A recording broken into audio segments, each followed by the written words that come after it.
दर्शकों, आज की जो कहानी है, आज का जो प्रसंग है, यह बड़ा ही मोटिवेशनल है, बड़ा ही ज्ञानवर्धक है। प्रिय दर्शकों, बूढ़े गिद्ध ने बताया कि चाहे कितने ही सगे हो, पर इन 3 लोगों के पास अपनी स्त्री को भूल कर भी ना छोड़े। प्रिय दर्शकों, इससे पहले अगर आप हमारे चैनल पर पहली बार आए हैं तो चैनल को सब्सक्राइब करें, बेल आइकॉन ऑन करें, अच्छे अच्छे कमेंट किया करें ताकि हर आने वाले वीडियो का नोटिफिकेशन सबसे पहले आपको मिले और प्रिय दर्शकों आप उसका फायदा उठा सके। तो शुरू करते हैं प्रिय दर्शकों आज की ये प्यारी सी कहानी, ये प्यारा सा वीडियो। प्रिय दर्शकों, प्राचीन समय की बात है। किसी नगर में एक बड़ा सेठ रहता था। पूरे नगर में उसका घर सबसे आलीशान था। सेठ की पत्नी बड़ी रूपवान थी। पूरे नगर में कोई भी स्त्री सेठ की पत्नी से सुंदर नहीं थी। प्रिय दर्शकों, उस सेठ के घर के पास में वट वृक्ष था जिसमें एक बूढ़ा गिद्ध रहता था। सेठ और सेठ की पत्नी उस गिद्ध का खूब ध्यान रखते, गिद्ध को हर रोज दाना पानी देते और उसे खूब प्यार करते। प्रिय दर्शकों, सेठ के घर में कई पुरुष नौकर चाकर थे और सेठ व्यापार के काम से कई दिनों के लिए नगर से बाहर जाता रहता था। प्रिय दर्शकों, एक दिन गिद्ध सेठ से कहता है कि सेठ जी, आपको अपनी पत्नी को अकेला छोड़कर नहीं जाना चाहिए। तब सेठ कहता है कि गिद्ध, तुम ऐसा क्यों कह रहे हो? प्रिय दर्शकों, तब गिद्ध कहता है कि सेठ जी, यह बात मैं आपको एक कहानी के माध्यम से बताता हूं, आप ऐसे नहीं समझेंगे। मैं आपको एक कहानी सुनाता हूं। प्रिय दर्शकों, तब सेठ कहता है कि ठीक है गिद्ध, तुम कहानी सुनाओ। तब गिद्ध अपनी कहानी प्रारंभ करता है और कहता है कि सेठ जी, आप इस कहानी को ध्यान से सुनिएगा और इन बातों को याद रखिएगा।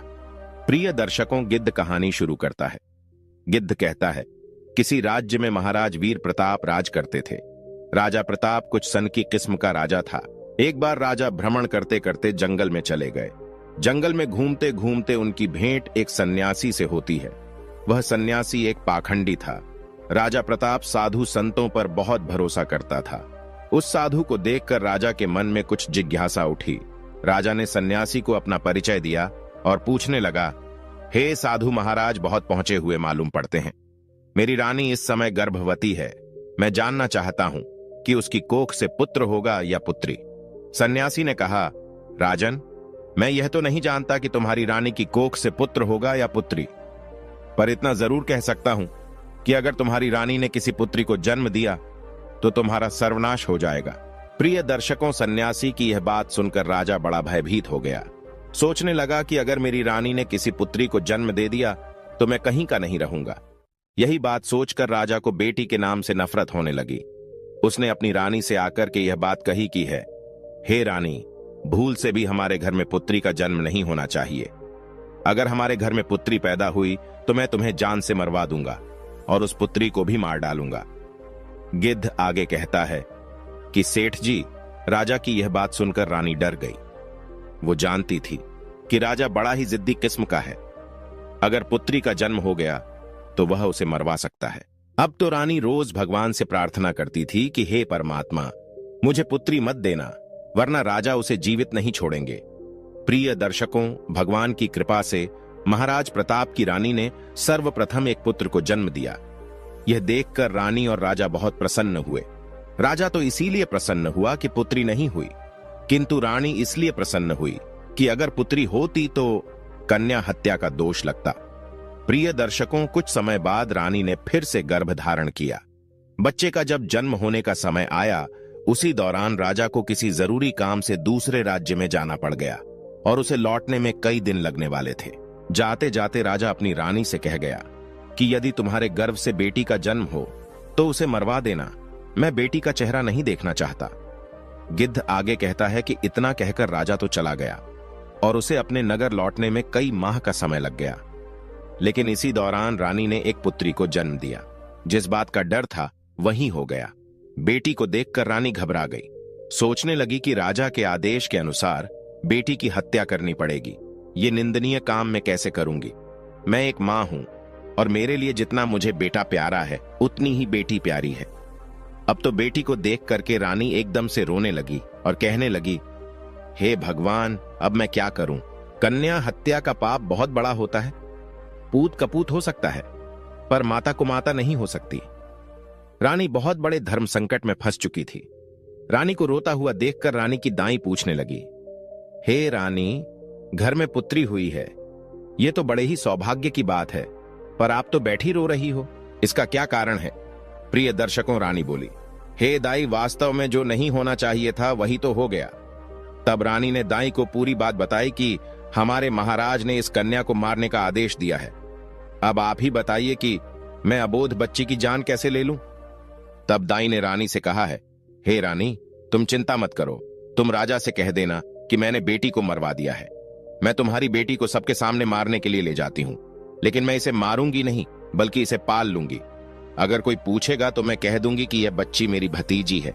इससे इस बच्ची की जान भी बच जाएगी और राजा की नजरों से दूर भी हो जाएगी। इसके पालन पोषण को लेकर तो निश्चिंत रहो, मैं इसे अपनी बेटी की तरह पालूंगी। अब तो यह सुनकर रानी को बड़ी खुशी हुई। सोचने लगी कि यह बेटी भले ही मुझे देखने को ना मिले, लेकिन कम से कम वह जीवित तो बनी रहेंगी। तब रानी ने बड़े उदास मन से कुछ आभूषण अपनी पुत्री के पालन पोषण के लिए उस दाई को दे दिए और दाई से रानी ने कहा, हे दाई मां, मैं तुम्हारा एहसान जिंदगी भर कभी नहीं भूलूंगी। जब तुम्हें धन की जरूरत पड़ेगी तो मैं तुम्हें इससे भी अधिक धन दौलत दूंगी, लेकिन मेरी बेटी का यह सच कभी खुलने मत देना। प्रिय दर्शकों, गिद्ध आगे कहता है कि इतना समझाने के बाद में रानी ने अपनी उस बेटी को दाई के हवाले सौंप दिया और धीरे धीरे करके पूरे राज्य में और महल में यह खबर फैला दी कि दाई ने ले जाकर उस बच्ची को मार दिया और उसे जमीन में दफना दिया। प्रिय दर्शकों, इधर क्या हुआ? उस बेटी को ले जाने के बाद दाई ने उस बेटी का बहुत अच्छे ढंग से पालन पोषण करना शुरू कर दिया। जब कुछ दिनों के बाद राजा प्रताप अपने राजमहल में लौट कर आया तो राजा को भी यही बात बताई गई कि आपके जाने के बाद रानी ने एक बेटी को जन्म दिया था और उस बेटी को आपके आदेश के अनुसार मारने के बाद जमीन में दफन कर दिया। प्रिय दर्शकों, ये सुनकर राजा को बड़ी खुशी हुई। इधर दाई उस बच्ची को अपनी भतीजी बताकर पालने लगी और उस बच्ची को जब भी रानी को देखने की इच्छा होती थी तो दाई उसे लेकर राजमहल में चली आती थी। उस बच्ची को देख करके रानी की ममता उमड़ने लगती। रानी चोरी चुपके उस बच्ची से प्यार कर लिया करती थी। किसी के पूछने पर दाई उसे अपने भाई की लड़की बताती थी। कन्या को देखकर रानी को बड़ा सुकून मिलता था। वो उस दाई को धन, वस्त्र, आभूषण दे दिया करती थी। इधर रानी के आदेश के अनुसार उस दाई ने बेटी की परवरिश में किसी प्रकार की कोई कमी नहीं छोड़ी। अब तो धीरे धीरे करके वो बेटी बड़ी होने लगी। धीरे धीरे वो जवान होती चली गई। राजमहल में उसका पालन पोषण नहीं हुआ था, एक गरीब दाई के घर में हुआ था, पर फिर भी वो एक सुंदर राजकुमारी की तरह दिखती थी। धीरे धीरे वह सुंदर यौवन से संपन्न हो गई। जब वह जवान हो गई तो दाई ने उसे राजमहल ले जाना बंद कर दिया। वह पूरे दिन दाई के घर में ही रहती थी। प्रिय दर्शकों, आगे गिद्ध कहता है कि एक दिन राजा प्रताप अपने नगर का भ्रमण कर रहा था। जब उसकी सवारी उस दाई के घर के सामने से होकर निकली तो वह कन्या अपने घर की छत पर खड़ी होकर स्नान करने के बाद अपने केशों को सूखा रही थी। रूपवती तो वो थी ही, उस समय तो और भी ज्यादा सुंदर प्रतीत हो रही थी। हाथी पर बैठे राजा प्रताप की अचानक उस कन्या पर नजर चली गई। उस कन्या को देखकर राजा को बिजली जैसा झटका लगा, क्योंकि वह नवयुवती थी। राजा उसकी सुंदरता पर मोहित हो गया। राजा ने उसी समय अपने मंत्री से पूछा कि मंत्री, यह राजकुमारी जैसी दिखने वाली कन्या कौन है? मुझे तो उसके रूप ने घायल कर दिया है, अतिशीघ्र इसका पता लगाओ। मंत्री ने तुरंत पता लगाकर राजा को बताया, महाराज, ये कन्या एक बूढ़ी औरत की भतीजी है। प्रिय दर्शकों, रात भर राजा को नींद नहीं आई। बार बार उसी लड़की का चेहरा राजा की आंखों के सामने आ जाता था। सवेरा होते ही राजा ने मंत्री से कहा, मंत्री, वह लड़की बहुत सुंदर है, उसने मेरी रातों की नींद उड़ा दी। उसकी मूरत मुझे बार बार परेशान करती है। उसके बिना तो अब मैं रह नहीं पाऊंगा। एक काम करो, कुछ लोगों को साथ ले जाकर आप उस बूढ़ी औरत के घर जाइए, साथ मेरे विवाह की बात कीजिए। प्रिय दर्शकों, वो उसी दिन राजा के कहने पर राजा का मंत्री अपने कुछ सैनिकों को साथ लेकर उस लड़की का हाथ मांगने उस बूढ़ी औरत के घर जाता है और सारी बात उस दाई को बताता है कि हमारे राजा साहब आपकी बेटी से विवाह करना चाहते हैं। आपकी पुत्री को राजा साहब अपनी रानी बनाना चाहते हैं। मंत्री के मुख से ऐसे शब्दों को सुनने के बाद में दाई के एकदम से होश उड़ गए। दाई मन में सोचने लगी, हे भगवान, यह कैसा अनर्थ होने जा रहा है। आखिर अब मैं क्या करूं? यह कन्या तो उसी राजा की बेटी है और राजा इस बात को नहीं जानता है। अब उसी समय उस बूढ़ी मां ने साफ इनकार करते हुए कहा, भाई, मैं एक गरीब स्त्री हूं, मेरी भतीजी राजा साहब के लायक नहीं है, इसलिए आप दोबारा इस रिश्ते को लेकर कभी मेरे घर मत आना। मंत्री ने कहा, हे मां, तुम कैसी मूर्ख स्त्री हो। राजा के साथ अपनी बेटी का विवाह करने से इनकार कर रही हो। तुझे तो अपना भाग्य समझना चाहिए कि राजा स्वयं तेरी बेटी से विवाह करने का इच्छुक हैं। मंत्री के बार बार कहने पर भी उस बूढ़ी औरत ने राजा के साथ बेटी का विवाह करने से इनकार कर दिया।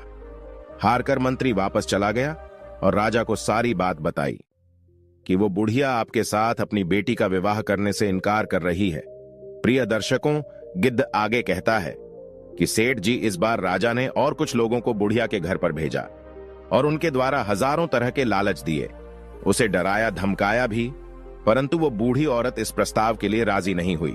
बुढ़िया का हट देखकर राजा एकदम गुस्से से भर गया। राजा ने उसी समय तुरंत ही हुक्म दे दिया कि उस बूढ़ी औरत को पकड़कर हमारे दरबार में लेकर जल्दी से जल्दी आओ। तब राजा का आदेश पाने के बाद में राजा के सिपाही तुरंत ही दौड़े दौड़े गए और उस बूढ़ी औरत को बंधी बनाकर ले आए। बंधी बनाने के बाद दरबार में लाकर उस बूढ़ी औरत की खूब पिटाई की। सैनिकों की मार को वो स्त्री बर्दाश्त नहीं कर पाई।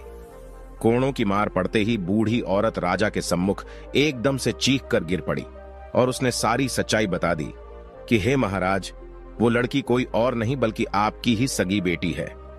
आपकी रानी ने मुझे जब उस बेटी को मारने के लिए दिया तो मैंने उस बेटी को मारना ठीक नहीं समझा। मारने की बजाय मैंने उसे अपने घर में रखकर अपने भाई की बेटी बताकर उसे पालना उचित समझा। मैंने ही आपकी बेटी को पाल पोस कर इतना बड़ा कर दिया है। यदि आप अपनी ही बेटी से विवाह करेंगे तो यह बहुत बड़े पाप की बात हो जाएगी। प्रिय दर्शकों, दाएं की बात सुनकर राजा चकित रह गया। उसने अपना माथा पीटा और सोचने लगा है, हे भगवान, मैं यह कितना बड़ा पाप करने जा रहा था। तूने मुझे इतने बड़े पाप में पड़ने से बचा लिया। अब तो राजा प्रताप को और ज्यादा गुस्सा आने लगा। उसने तुरंत ही अपने बेटे को हुक्म दिया कि बेटा, अपनी बहन को जंगल में ले जाकर इसका सर काट देना और इसे वहीं दफना देना। प्रमाण के लिए तुम इसकी दोनों आंखें निकालकर मुझे लाकर दिखाना। प्रिय दर्शकों, उस राजा का एक बेटा था जो उस लड़की से बड़ा था। अब वह भी जवान हो चुका था। अपने पिता की ऐसी बातों को सुनने के बाद में राजकुमार जो था वह एकदम से परेशान हो गया। सोचने लगा, पिताजी ने मुझे बहुत ही पाप का कार्य सौंपा है। इतने वर्षों के बाद तो मुझे मेरी बहन मिली है और उसे मैं अपने ही हाथों से मार डालूं। भगवान कभी मुझे क्षमा नहीं करेंगे। हे भगवान, यह पाप मुझसे ना कराओ। अब तो राजकुमार सोच सोचकर बड़ा दुखी होने लगा। मन में सोचने लगा कि किस प्रकार अपने हाथों से अपनी बहन का कत्ल करूंगा, किस तरह मैं अपनी बहन की आंखें निकालूंगा। यदि मैं बहन का कत्ल करने से मना करता हूं तो राजा बहुत बड़ा जिद्दी है। वह मुझसे नहीं तो किसी और से मेरी बहन को मरवा ही देगा।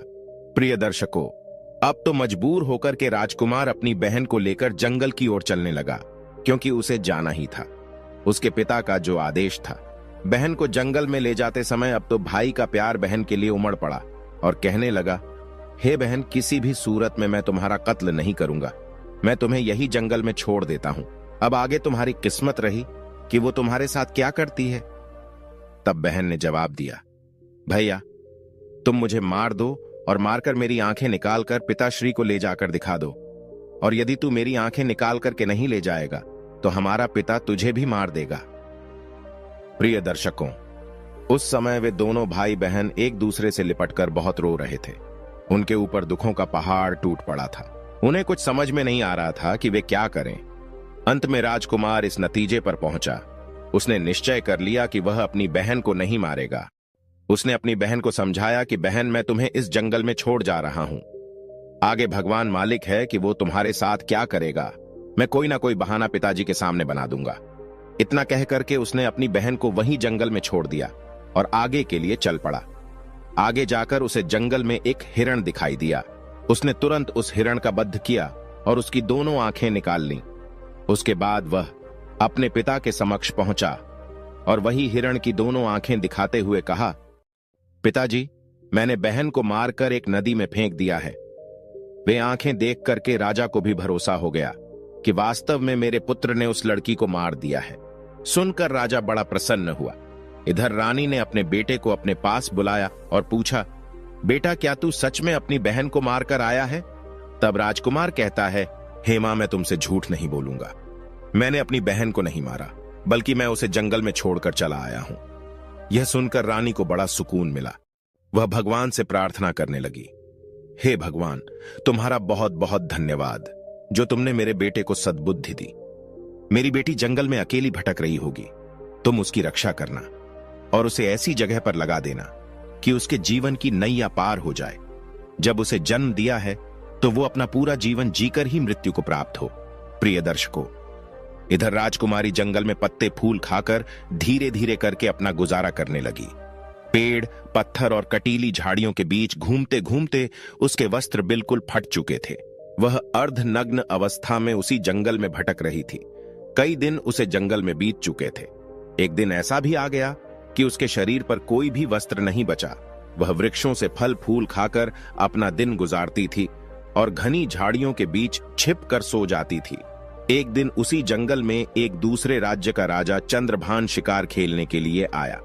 इधर राजकुमारी वृक्षों से फल तोड़कर खा रही थी। जैसे ही उसके कानों में घोड़े की आवाज पहुंची तो राजकुमारी घनी झाड़ियों के बीच छिपकर बैठ गई। सहयोग से राजा उसी वृक्ष के नीचे आकर विश्राम करने के लिए बैठ गया। अचानक राजा की नजर उन झाड़ियों के बीच गई। उसने देखा कि झाड़ियों के बीच कोई बैठा है। किसी मनुष्य की आकृति नजर आ रही थी। राजा ने फौरन आवाज लगाई, तुम कौन हो और इन झाड़ियों के बीच में क्या कर रहे हो? तुम जो भी हो, फौरन बाहर निकलकर आओ। मैं तुम्हें विश्वास दिलाता हूं, मैं तुम्हें कोई हानि नहीं पहुंचाऊंगा। राजा की बात सुनकर झाड़ियों के बीच से राजकुमारी ने आवाज दी, हे रागीर, मैं एक दुखी लाचार स्त्री हूं। मेरे बदन पर वस्त्र नहीं है, मैं निर्वस्त्र हूं। यदि तुम कोई वस्त्र मुझे दे दो तो मैं उसे पहनकर बाहर आ जाऊंगी। प्रिय दर्शकों, किसी स्त्री की आवाज सुनकर राजा आश्चर्यचकित था कि इस जंगल के बीच में भला ये स्त्री क्या कर रही है। जरूर किसी दुख की मारी होगी। तब राजा ने जो चादर अपने गले में डाला था उसे झाड़ियों के बीच फेंक दिया और उसके बाद उस राजकुमारी ने अपने बदन को उस चादर से अच्छी तरह से ढका और उसके बाद वो राजा चंद्रभान के सामने आई। राजा ने जब उसकी सुंदरता को देखा तो वो उसे देखता ही रह गया। सोचने लगा, वहां इतनी सुंदर स्त्री मैंने अपने जीवन में पहले कभी नहीं देखी है। किसने इसे जंगल में छोड़ दिया है? यह तो हमारी रानी बनने के योग्य है।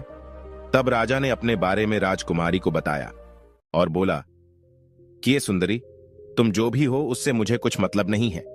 अब मैं तुम्हें अपनी रानी बनाना चाहता हूं। राजा की बात सुनने के बाद में वो राजकुमारी भी उसकी पत्नी बनने के लिए राजी हो जाती है। कहते हैं डूबते को तिनके का सहारा ही बहुत है। यहां तो फिर भी एक राजकुमार था जो उसे अपनी पत्नी बनाना चाहता था। गिद्ध आगे कहता है कि सेठ जी इसके बाद राजा उस कन्या को अपने घोड़े पर बैठाकर अपने राज्य में आया। तो सबसे पहले वह अपने पिता के समय के एक बुजुर्ग मंत्री के घर पहुंचा और उस लड़की को उस बुजुर्ग मंत्री के घर छोड़ दिया और उससे कहा कि हे काका, आप ऐसा समझो कि यह तुम्हारी बेटी है और मैं इस लड़की से विवाह करूंगा। यदि मैं ऐसे अपने महल में इसे ले जाता हूं तो लोग कहेंगे कि राजा किसी को कन्या को भगा लाया है। इससे मेरी मान प्रतिष्ठा पर ठेस पहुंचेगी। मैं इससे विधि विधान के अनुसार विवाह करके इसे अपने घर ले जाना चाहता हूं। तब तक यह तुम्हारे घर तुम्हारी बेटी बनकर रहेंगी और मैं कल कई लोगों के साथ तुम्हारे घर पर रिश्ता मांगने आऊंगा और फिर इसे ब्याह कर अपने घर ले जाऊंगा। मंत्री ने जवाब दिया, महाराज, यह आपकी अमानत है और यह अब मेरी बेटी है। जब आपका मन करे तब आप इसे ब्याह कर ले जाना। मैं तब तक इसका ठीक से ख्याल रखूंगा। प्रिय दर्शकों, अगले दिन राजा का सेनापति और उसका मंत्री उस बूढ़े मंत्री के घर पर गए और उस राजकुमारी का अपने राजा के लिए हाथ मांगा। फिर उसके बाद 1-2 दिन में उसकी मंगनी और विवाह भी कर लिया। विवाह करने के बाद राजकुमारी राजा चंद्रभान की पत्नी बनकर रहने लगी। अब तो दोनों बहुत ही प्रसन्न थे। राजा सुंदर रानी पाकर खुश था और राजकुमारी घर और पति पाकर प्रसन्न थी। राजा चंद्रभान से शादी के बाद भी अपनी पत्नी से कभी उसका परिचय नहीं पूछा। इसी प्रकार दोनों को एक साथ रहते रहते 2 वर्ष बीत गए। धीरे धीरे वह समय भी आ गया जब रानी ने पुत्र को जन्म दिया। अब तो राजा चंद्रभान और भी ज्यादा खुश हो गया। एक दिन राजा ने अपनी रानी से पूछा, हे प्रिय, अब हम दोनों एक पुत्र के माता पिता बन चुके हैं। हमारा संबंध अटूट हो गया है। अब तुम मुझे अपने कुल, खानदान और अपने अतीत के बारे में समझाओ। तब राजकुमारी ने किसी प्रकार से उस बात को टाल दिया। इसी प्रकार से कई वर्ष बीत गए। कुछ समय बाद रानी ने फिर एक पुत्र को जन्म दिया। तब राजा ने फिर से अपनी रानी से वही बात दोहराई। राजकुमारी अपने बीते कल की बातें अपने पति को नहीं बताना चाहती थीं, लेकिन राजा ने उनका अतीत जानने की बहुत इच्छा जताई। रानी भी जानती थी कि राजा साहब उनसे बहुत प्रेम करते हैं। तब राजकुमारी ने राजा के पूछने पर अपने जीवन की सारी कहानी सच सच कह सुनाई। जब राजा ने राजकुमारी के मुख से ऐसी दुख भरी दास्तां सुनी तो उसकी भी आंखों में आंसू आ गए। राजा उसके पिता को धिक्कारने लगा। उसके बाद रानी से बोला कि हे रानी, अगर मैं तुम्हें तुम्हारे पिता से मिलाने ले चलूं तो क्या तुम मेरे साथ चलोगी?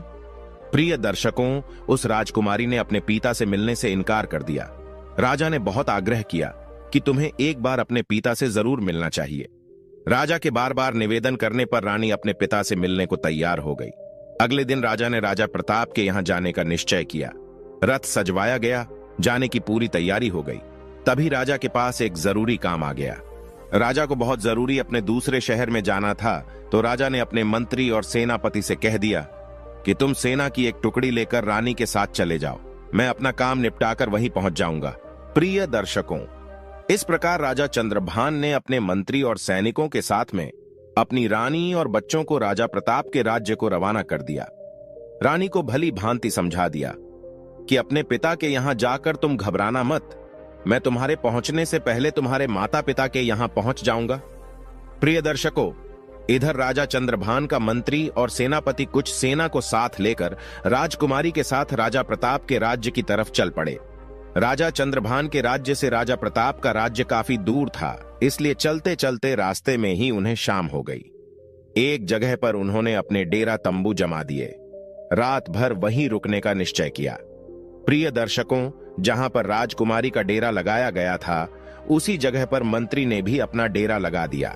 ठीक उसके बराबर में मंत्री का डेरा देख करके राजकुमारी ने जवाब दिया, हे मंत्री, क्या तुम जानते हो कि मैं एक राजा की बेटी हूं और एक राजा की पत्नी भी? तुम मेरे बराबर में यह डेरा क्यों लगवा रहे हो? तुम अपना डेरा ले जाकर कहीं दूसरी जगह लगाओ। तब मंत्री ने जवाब दिया, हे रानी साहिबा, महाराज ने हमें आपकी देखरेख के लिए भेजा है। यदि आपको और आपके बच्चों को कुछ हुआ तो हम राजा को क्या जवाब देंगे? प्रिय दर्शकों, इधर राजकुमारी के बार बार मना करने पर मंत्री बिल्कुल नहीं माना।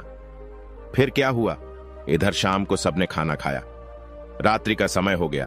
सभी लोग पैदल यात्रा चलकर आए थे। थके हारे होने के कारण वे सब जल्दी ही सो गए।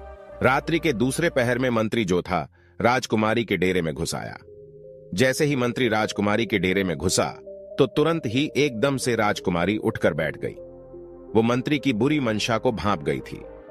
अब तो राजकुमारी को अंदाजा हो गया था कि मंत्री के मन में किसी न किसी प्रकार का जरूर खोट है। जैसे ही मंत्री को राजकुमारी ने अपने डेरे में देखा तो एकदम से ललकार कर बोली, खबरदार, जो मुझे छुआ तो मेरे डेरे से तुरंत बाहर निकल जाओ। रानी ने मंत्री को बार बार डेरे से बाहर जाने के लिए कहा, लेकिन मंत्री ने कोई बात नहीं मानी। मंत्री धीरे धीरे करके आगे बढ़ता ही चला गया। तब राजकुमारी ने जवाब दिया, हे दुष्ट मंत्री, क्या तुम्हें अंदाजा है कि तुम यह क्या करने जा रहे हो? भलाई चाहते हो तो अभी डेरे से बाहर निकल जा। प्रिय दर्शकों, उस राजकुमारी की बात मंत्री ने अनसुनी कर दी। तब उसी समय पर राजकुमारी ने अपने बड़े बेटे को मंत्री के सामने खड़ा कर दिया और बेटे को सामने खड़ा करने के बाद में आड़ था। उस समय उसे कुछ दिखाई नहीं दे रहा था। उसके दिल और दिमाग में रानी का सुंदर चेहरा बसा हुआ था। मंत्री एकदम आगे बढ़ा और तलवार निकालने के बाद राजकुमारी के बड़े बेटे का सिर धड़ से अलग कर दिया। बेटे का सिर कटने के बाद में राजकुमारी तुरंत ही समझ गई कि यह दुष्ट मंत्री अब नहीं मानेगा। तो अपनी लाज बचाने के लिए रानी ने कुछ नरम रुख अपनाते हुए कहा, तुम थोड़ी देर ठहरो, मैं अभी आती हूं। उसके बाद में जो तुम्हारे मन में हो वह तुम कर लेना। इतना कहने के बाद में रानी उस डेरे से बाहर निकल गई और वहां से भागकर जंगल में चली गई। सुबह होने तक रानी झाड़ियों में छुपी रही और जब वह सुबह होने पर लौटकर अपने डेरे में आई तो उसने क्या देखा कि उसके बेटे का सिर कटा हुआ पड़ा है।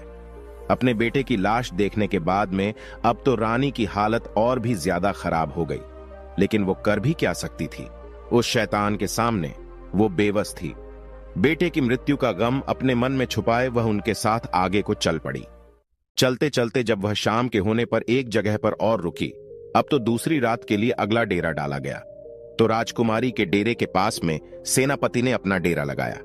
तब राजकुमारी ने उस सेनापति को बुलाकर कहा कि तुम अपने डेरे को यहां से दूर हटा करके लगवाओ। तब सेनापति ने जवाब दिया, हे राजकुमारी, मेरी जिम्मेदारी है कि मैं आपकी सुरक्षा करूं। राजकुमारी के बार बार मना करने पर भी उस सेनापति ने अपने डेरे को वहां से दूर नहीं लगाया। प्रिय दर्शकों, अब तो राजकुमारी को सब समझ में आ चुका था। इस चिंता को लेकर राजकुमारी पूरी रात सोई नहीं। जैसे ही आधी रात होती है, तब उसी समय पर सेनापति के दिमाग में वासना का शैतान घुस जाता है। वह राजकुमारी के डेरे में रात्रि के समय में प्रवेश कर गया तो राजकुमारी ने उस सेनापति को भी ललकार कर कहा कि हे सेनापति, क्या तुम जानते नहीं कि मैं कौन हूं? तुम्हें पता होना चाहिए, मैं एक राजा की पत्नी हूं, राजा की बेटी भी हूं। यह सब जानते हुए भी तुम मेरे डेरे में घूंसे चले आ रहे हो। तुम तुरंत ही मेरे डेरे से बाहर निकल जाओ। प्रिय दर्शकों, वो दुष्ट सेनापति कहां मानने वाला था। उसके हृदय में तो काम वासना उत्पन्न हो गई थी। वह तो काम वासना के चक्कर में अंधा हो चुका था। इसीलिए राजकुमारी के बार बार निवेदन करने पर भी उस सेनापति ने राजकुमारी की एक नहीं मानी। जब वह रानी की ओर बढ़ने लगा तो राजकुमारी ने अपने छोटे बेटे को उस सेनापति के सामने खड़ा कर दिया और उसकी कसम दी कि तुझे मेरे बेटे की कसम है, यदि तुमने मेरे ऊपर बुरी नजर डाली भी तो। राजकुमारी के इन शब्दों को सुनने के बाद में उस सेनापति ने अपने मियान से तलवार निकाले और उस छोटे से बेटे का सर काट करके अलग कर दिया। इस प्रकार से राजकुमारी के दूसरे बेटे का भी सिर कट गया। तब उसी समय पर राजकुमारी ने कहा, हे सेनापति, तुम थोड़ा सा रुको, मैं अभी आती हूं। उसके बाद में जो तुम्हारी इच्छा हो वो तुम मेरे साथ कर लेना। प्रिय दर्शकों, गिद्ध आगे कहता है कि सेठ जी, अब तो राजकुमारी वहां से भाग निकली और भागते भागते वह जंगल में चली गई। आगे जाकर उसे एक गहरी नदी दिखाई दी। अब तो राजकुमारी ने मन में यह दृढ़ निश्चय कर लिया कि जब मेरी संतान ही नहीं रही, मेरे बच्चे ही नहीं रहे, तो फिर ऐसे में मैं जीकर क्या करूंगी। ऐसा निश्चय करके वो मरने के उद्देश्य से नदी में कूद गई। परंतु पानी का बहाव इतना तेज था, जैसे ही रानी उस नदी में कूदी तो पानी का बहाव उसे एकदम खींच ले गया। जंगल के एक छोर पर नदी बहती हुई जा रही थी। नदी में बहते बहते वह जंगल के उसी किनारे पर जाकर पहुंची। सुबह हो चुकी थी। वहां पर दो सन्यासी महात्मा उसी नदी में अपने गुरु के वस्त्र धोने के लिए आए थे। उसी समय उन सन्यासी महात्माओं ने देखा कि कोई औरत इस नदी में बहते हुए हमारी तरफ आ रही है, तो उन दोनों योगियों ने रानी को पकड़कर बाहर निकाल लिया। प्रिय दर्शकों, अब तो राजकुमारी के पैरों तले जमीन खिसक गई। अब राजकुमारी मन में सोचने लगी कि उस मंत्री और सेनापति से मुझे जैसे तैसे छुटकारा तो मिल गया, अब यहां से इन दो योगियों ने मुझे घेर लिया है। जैसे ही दो योगियों ने राजकुमारी को पकड़ा, तब तक 4 सन्यासी महात्मा और आ पहुंचे। अब तो राजकुमारी और भी ज्यादा डर गई। सोचने लगी, अब तो मैं यहां पर और भी बड़ी मुसीबत में फंस गई हूं, अब क्या होगा। प्रिय दर्शकों, वो रानी इतनी सुंदर थी कि जो कोई उसे देख लेता था वह पागल हो जाता था। अब तो वह महात्मा आपस में लड़ने लगे, एक दूसरे के साथ धक्का मुक्की करने लगे, एक दूसरे को धक्का देकर कहने लगे, यह राजकुमारी मेरी है, यह मेरी है। आखिर अंत में संत महात्माओं ने यह सोचा कि ऐसे तो हम 6 में कोई फैसला नहीं हो पाएगा, हम अपने गुरुजी के पास में इस राजकुमारी को लेकर चलते हैं, वही हमारा फैसला करेंगे। प्रिय दर्शकों, अपने गुरुजी के पास पहुंचने के बाद में उन योगियों ने राजकुमारी को देखते हुए अपनी इच्छा जाहिर की। अपने शिष्यों को एक स्त्री के पीछे आपस में लड़ते देखा तो गुरु समझाने लगे। प्रिय दर्शकों, जो योगियों के जो गुरु थे वह बड़े ही विद्वान और तपस्वी संत थे। गुरुजी ने उस औरत को देखते ही समझ लिया कि यह स्त्री जो है यह कोई राजघराने से है। फिर उन्होंने अपने शिष्यों को समझाया कि हे शिष्यों, तुम 6 भाई हो और तुम्हारी कोई बहन नहीं है। तुम एक काम करो, इसे अपनी बहन के रूप में स्वीकार कर लो। यदि यह तुम्हारी बहन बनकर तुम्हारे आश्रम पर रहेंगी तो एक ना एक दिन तुम्हारी जिंदगी बदल जाएगी। इस प्रकार गुरु के समझाने पर उनके समझ में आ गया और उन्होंने रानी को अपनी बहन बना लिया। प्रिय दर्शकों, वह साधु उसके ही पिता राजा प्रताप के राज्य में रहते थे। अब तो उस राजकुमारी को पता चल चुका था कि वह अपने बाप के राज्य में प्रवेश कर चुकी है, जहां के राजा उसके पिता प्रताप है। रानी उन्हीं महात्माओं के आश्रम पर रहने लगी। वे 6 महात्मा उसे अपनी बहन की तरह रखते थे। प्रिय दर्शकों, गिद्ध आगे कहता है कि हे सेठ जी, उधर राजा चंद्रभान अपने मंत्री और सेनापति और सेना से आकर मिला तो उसने अपनी पत्नी और बच्चों को वहां पर नहीं देखा। आकर के राजा ने सेनापति और मंत्री से अपनी पत्नी और बच्चों के बारे में पूछा तो मंत्री और सेनापति एक साथ एक स्वर में मिलकर बोलने लगे, हे महाराज, मुझे क्षमा करना। आपकी रानी रानी नहीं थी, वो तो एक डायन थी। अब आपके दोनों पुत्रों को मारने के बाद में वह रानी यहां से भाग गई। उन्होंने इस प्रकार से कहा कि राजा चंद्रभान को विश्वास हो गया। सोचा कि अगर कोई झूठ बोलेगा तो एक बोलेगा, दूसरा क्यों बोलेगा। तो राजा चंद्रभान ने हुक्म दिया कि अब तो हम उसके पिता राजा प्रताप के पास जरूर जाएंगे। अति शीघ्र सब लोग राजा प्रताप के पास चलिए। उधर तो राजा चंद्रभान अपने सेनापति और मंत्री के साथ अपनी पत्नी के पिता के पास जाता है। इधर राजकुमारी ने अपने 6 भाइयों से कहा, जो उस समय योगी के रूप में थे, कि हे भाइयों, तुम सभी राजा के पास में जाओ और राजा से कहना कि हमारी बहन आपके दरबार में किस्सा सुनाना चाहती है। यदि राजा साहब किस्सा सुनना चाहो तो हम उन्हें दरबार में बुलाकर लाए, क्योंकि इधर राजकुमारी को पता था कि हमारे पिता को किस्सा सुनना बहुत अच्छा लगता है। अब तो 6 योगी भिक्षा के बहाने राजा तेज प्रताप के दरबार में पहुंच गए। उन्होंने राजकुमारी के द्वारा ही बात राजा के सम्मुख जाकर के रखी। योगियों की बात सुनने के बाद राजा ने तुरंत ही उन्हें इजाजत दे दी। प्रिय दर्शकों, अब तो किस्सा सुनाने के लिए अगले दिन योगी अपनी बहन को लेकर राज दरबार में पधारे। उस समय राजकुमारी जोगियों के भेष में थी, इसलिए कोई पहचान नहीं पाया। जब उसने राज दरबार में किस्सा सुनाया तो सब लोग बड़े ध्यान से सुनने लगे। राजा को उस लड़की का किस्सा बहुत पसंद आया। अब तो राजा ने बहुत सारा इनाम दिया। सभी योगी बोले, महाराज, जब भी आपकी किस्सा सुनने की इच्छा होगी तो हम अपनी बहन को ले आया करेंगे। अब तो वह रोज अपने भाइयों के साथ राजा के दरबार में किस्सा सुनाने आया करती थी। इस प्रकार वह राजकुमारी रोज राजा को कहानी सुनाने के बाद में इनाम पाती तथा अपने योगी भाइयों के साथ वापस लौट जाती थी। अब तो धीरे धीरे उन सन्यासियों के दिन ही बदल गए। पहले वह योगी नगर नगर जाकर भिक्षा मांगते थे, अब तो उन्हें राजा से ही इतना धन प्राप्त हो जाता है कि कहीं मांगने की जरूरत नहीं पड़ती थी।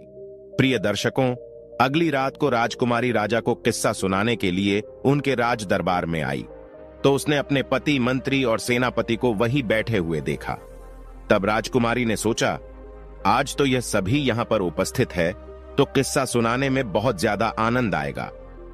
तब राजकुमारी पर्दे की आड़ में अपनी जगह पर आकर बैठ गई और अपने पिता से कहने लगी, हे राजा साहब, आज मैं आपके लिए एक बहुत ही दर्द भरी कहानी और किस्सा लेकर आई हूं।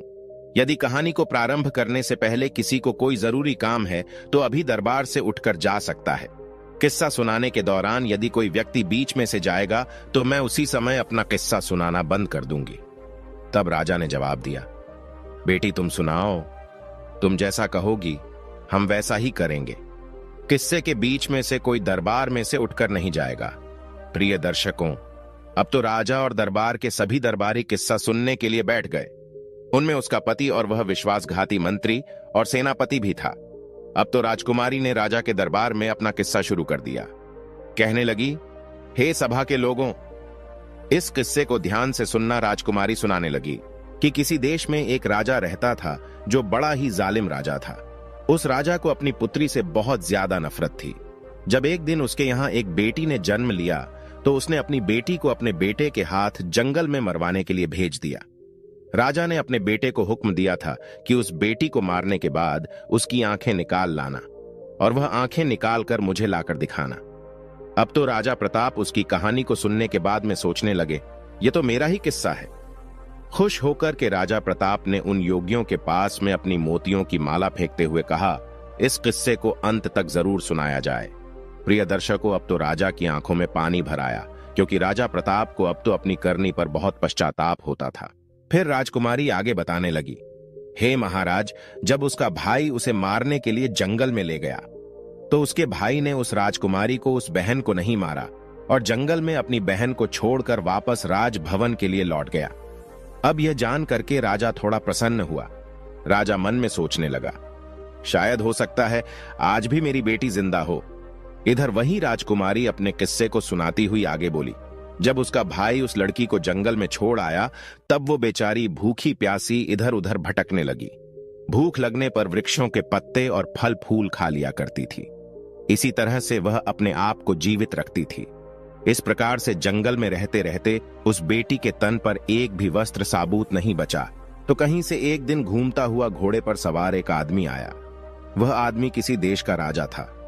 उसकी नजर जब उस लड़की पर पड़ी तो वह लड़की निर्वस्त्र थी। उस राजा ने लड़की को अपना बदन ढकने के लिए अपनी चादर दे दी और वहां से उसे अपने नगर बुला ले गया और बिना कुछ जाने राजा ने उस लड़की से विवाह कर लिया। प्रिय दर्शकों, रानी ऐसा किस्सा सुना रही थी। किस्से के बीच में अपनी कहानी को सुनकर राजा चंद्रभान समझ गया कि यह तो उसका ही किस्सा है।